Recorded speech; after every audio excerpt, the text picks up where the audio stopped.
শ্রীকৃষ্ণের বাল্যকাল ও শৈশবকাল কাটে বৃন্দাবনের বর্জ্যভূমিতে। ওনার পালক পিতা ছিলেন নন্দ এবং পালক মাতা যশোদা। গোকুলের শাসক নন্দরাজ ছিলেন যাদব রাজা দেবমিধের পৌত্র। নিজের গোয়ালেও অনেক গরু থাকায় গোপ গোপীদের মণ্ডলাধীশ নন্দের নিজের বাড়িও দুধননিতে পরিপূর্ণ ছিল।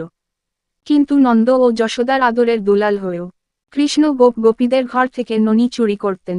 শ্রীকৃষ্ণের সমসাময়িক সময়ে যারা বৃন্দাবনে গোপ গোপী হয়ে জন্মে ভগবানের বাল্যলীলায় অংশ নিয়েছিলেন, তারা প্রত্যেকেই পূর্বজন্মগুলোতে ছিলেন ভগবানের পরম ভক্ত, পূর্ণাত্মা। তাদের ভগবান প্রাপ্তির পূর্বের বাসনা অতৃপ্ত থাকায় তারা ভগবানের আগে পড়ে বৃন্দাবনে জন্ম নিয়েছিলেন। ভগবান চান ভক্তরা জড়জাগতিক চিন্তা দূরে থেকে তার চিন্তায় মশগুল থাকুক এবং এর মাধ্যমে ভগবদ্ধামে তার কাছে ফিরে যাক। শ্রীকৃষ্ণ বন্ধু বান্ধবদের নিয়ে এক সময় এক বাড়িতে ননি চুরি করতে যেতেন। তাই গোপীরা এই চিন্তায় বিভোর থাকত, এই আজ হয়তো কৃষ্ণ আমার বাড়িতে আসবে। এইভাবে তিনি ব্রজবাসীদের তার চিন্তায় ব্যতিব্যস্ত রাখতেন আর এক বাড়িতেও গিয়েও তাদের ইচ্ছা পূরণ করতেন।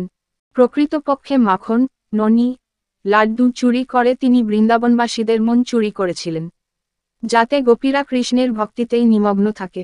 তার প্রিয় ভক্তদের প্রতি তার ভালোবাসা এমনই।